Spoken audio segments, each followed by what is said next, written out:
അസ്സലാമു അലൈക്കും വറഹ്മത്തുള്ളാഹി വബറകാതുഹു. അൽഹംദുലില്ലാഹി റബ്ബിൽ ആലമീൻ. അല്ലാഹുമ്മ സ്വല്ലി അലാ മുഹമ്മദിൻ വഅലാ ആലി മുഹമ്മദ്. അമ്മാ ബഅദ്. സ്നേഹമുള്ള സഹോദരീ സഹോദരന്മാരെ, വിശ്വാസികളെ, വെള്ളിയാഴ്ച ദിവസം ഏറ്റവും കൂടുതൽ മഹത്വമേറിയ ദിനമാണ്. സൂര്യൻ ഉദിക്കുന്ന ദിനങ്ങളിൽ ഏറെ ശ്രേഷ്ഠകരമായ ദിനമാണ് ജുമുഅ ദിനം എന്ന് നബി സല്ലല്ലാഹു അലൈഹി വസല്ലമ പഠിപ്പിച്ചു തന്നിട്ടുണ്ട്.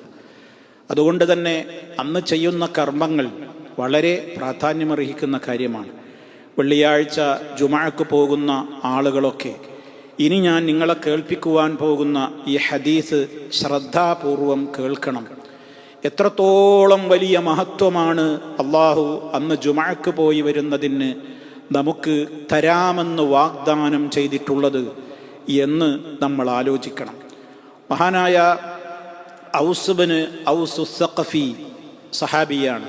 അദ്ദേഹം അള്ളാഹുവിൻ്റെ റസൂല് പറഞ്ഞതായി നമുക്ക് പഠിപ്പിച്ചു തരികയാണ്. നബി സല്ലല്ലാഹു അലൈഹി വസല്ലം പറഞ്ഞു, മനി ഇഗ്തസല യൗമൽ ജുമുഅ വഗസ്സല, ആരെങ്കിലും ജുമുഅ ദിനം കുളി നിർവഹിച്ചാൽ, അഥവാ അവൻ നന്നായി ജുമുഅക്ക് വേണ്ടി കുളിക്കുന്നു, വഗസ്സല, അവൻ കുളിപ്പിക്കുകയും ചെയ്താൽ എന്ന് പറഞ്ഞാൽ ജുമുഅക്ക് പോകുമ്പോൾ ആ ഉദ്ദേശാർത്ഥം ആരെങ്കിലും കുളിച്ചാൽ, വബക്കറ വബതക്കറ, നേരത്തെ തന്നെ, എത്ര നേരത്തെ ജുമുഅക്ക് എത്തിപ്പെടാൻ സാധിക്കുമോ അത്രത്തോളം നേരത്തെ എത്തിപ്പെടുകയും, വബതക്കറ, ആ ജുമുഅയുടെ ആദ്യാവസാനം വരെ, ജുമുഅ ഖുത്ബയുടെ ആദ്യം മുതൽ സാഗൂതം അവൻ ഖുത്ബ ശ്രദ്ധിച്ച് ആ നിലക്ക് അവൻ നേരത്തെ തന്നെ ഖുത്ബ അവന് നഷ്ടപ്പെടാതെ അവൻ നേരത്തെ തന്നെ പള്ളിയിലെത്തുകയും ചെയ്താൽ, വദന, ഇമാമിനോടവൻ എത്രത്തോളം അടുത്തിരിക്കാൻ സാധിച്ചുവോ അവൻ അടുത്തിരിക്കുകയും ചെയ്തു, വസ്തമഅ, അവിടെ നടക്കുന്ന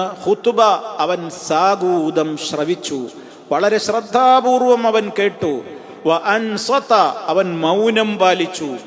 അതേപോലെ തന്നെ അവൻ പള്ളിയിലേക്ക് പോയത് വമശാവലം യർക്കബ്, ചില റിപ്പോർട്ടുകളിൽ കാണാം അവൻ നടന്നാണ് പോയത്, വാഹനത്തിൽ പോയില്ല.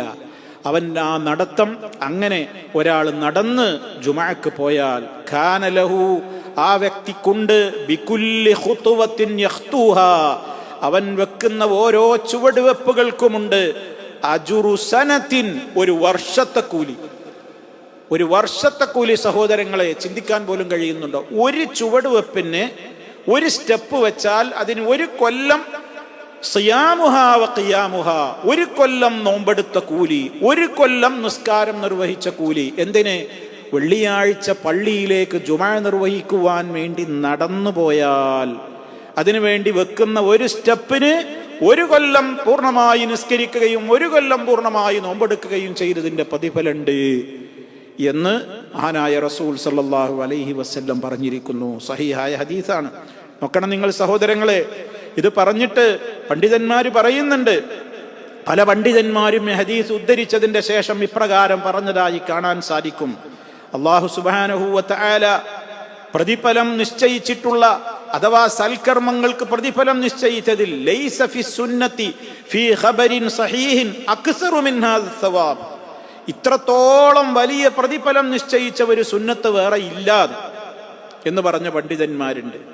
ചില ഇമാമിങ്ങൾ തന്നെ പറഞ്ഞു, ലം നസ്മഅ മിന ശരീഅത്തി ഹദീസൻ സഹീഹ, ശരീഅത്തിൽ ഒരൊറ്റ ഹദീസ്, സഹീഹായ ഒരു ഹദീസും നമ്മൾ കേട്ടിട്ടില്ല, മുസ്തമിലൻ അലാ മിസ്ലി ഹാദ സവാബ്, ഇത്ര വലിയ പ്രതിഫലം ഓഫർ ചെയ്യപ്പെട്ട, ഉൾക്കൊള്ളുന്ന ഒരു കർമ്മത്തെ ഞങ്ങളാരും ശരീഅത്തിൽ ഒരു ഹദീസിലും കണ്ടിട്ടില്ല. അതുകൊണ്ട് തന്നെ ഇത് ലഭിക്കണമെങ്കിൽ ഇതിൽ പറഞ്ഞ എല്ലാ കാര്യങ്ങളും ശ്രദ്ധിക്കുന്നവർക്കേ ഇത് ലഭിക്കുകയുള്ളൂ എന്നുകൂടി അത് വിശദീകരിക്കുന്നിടത്ത് പണ്ഡിതന്മാർ പറയുന്നുണ്ട്. എന്തൊക്കെയാണ് ഇതിൽ പറഞ്ഞത്?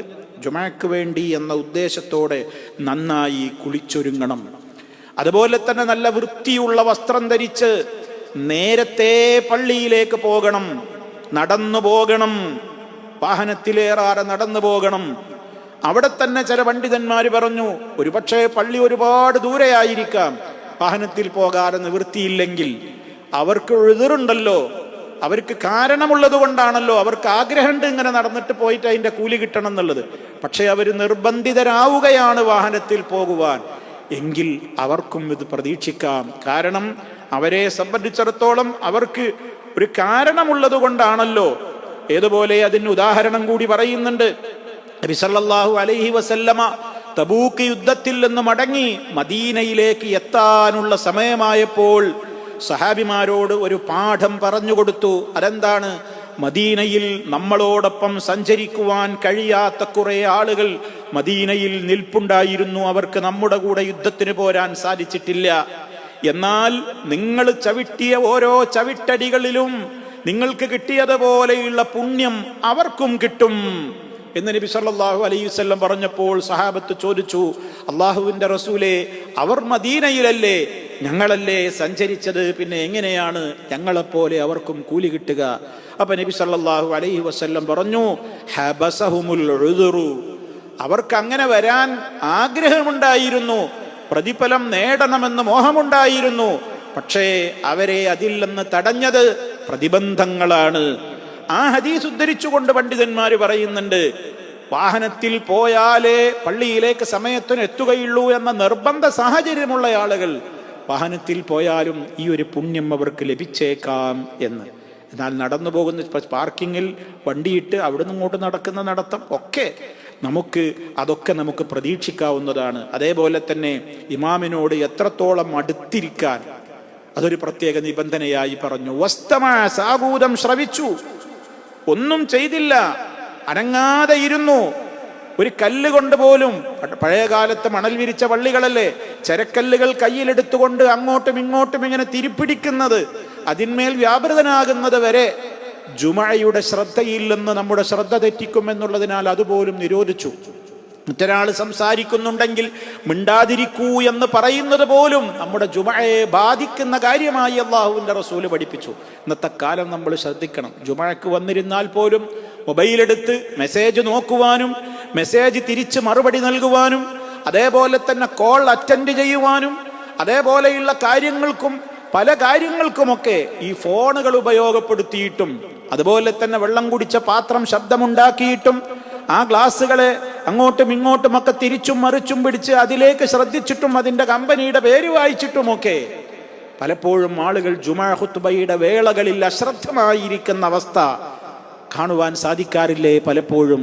അതുകൊണ്ട് തന്നെ സഹോദരങ്ങളെ, ഈ ഹദീസിൽ പറഞ്ഞ എല്ലാ കാര്യങ്ങളും ശ്രദ്ധിക്കുന്നവർക്ക് റഹ്മാനായ റബ്ബ് നൽകുന്നത് അളവറ്റ പ്രതിഫലമാണ്. ഉൾക്കൊള്ളാൻ പോലും നമുക്ക് സാധിക്കുന്നുണ്ടോ? അതുകൊണ്ടല്ലേ പണ്ഡിതന്മാര് പറഞ്ഞത് ഇത്ര വലിയ പ്രതിഫലം നൽകപ്പെട്ട ഒരു കാര്യം വേറെ കേട്ടിട്ടില്ല. ജുമാ നിസ്കരിക്കാൻ വേണ്ടി പള്ളിയിലേക്ക് നടന്നു പോകുന്ന ഓരോ സ്റ്റെപ്പിനും ഒരു കൊല്ലം നോമ്പെടുത്ത കൂലി, ഒരു കൊല്ലം നിസ്കരിച്ച കൂലി ഓരോ സ്റ്റെപ്പിനും എന്ന്. എത്രത്തോളമാണ് മഹത്വം! റഹ്മാനായ റബ്ബ് അർഹിക്കുന്ന വിധത്തിൽ ജുമാ ദിനത്തെ ആദരിക്കുവാനും ആ ദിവസത്തിലെ സൽക്കർമ്മങ്ങൾ വളരെ ഇഖ്ലാസോടെ പുണ്യപ്രതീക്ഷയോടെ നിർവഹിക്കുവാനുമൊക്കെയുള്ള തൗഫീഖും സന്മനസ്സും നമുക്കും നമ്മുടെ ബന്ധപ്പെട്ട എല്ലാവർക്കും നൽകി അള്ളാഹു അനുഗ്രഹിക്കുമാറാകട്ടെ. റഹ്മാനായ റബ്ബിൻ്റെ പ്രത്യേകമായ വൻ പ്രതിഫലങ്ങൾക്ക് അർഹരായിത്തീരുന്ന ഭാഗ്യവാന്മാരിൽ നമ്മെയും അവൻ ഉൾപ്പെടുത്തുമാറാകട്ടെ. വൽഹംദുലില്ലാഹി റബ്ബിൽ ആലമീൻ. വസ്സലാമു അലൈക്കും വറഹ്മത്തുള്ളാഹി വബറകാതുഹു.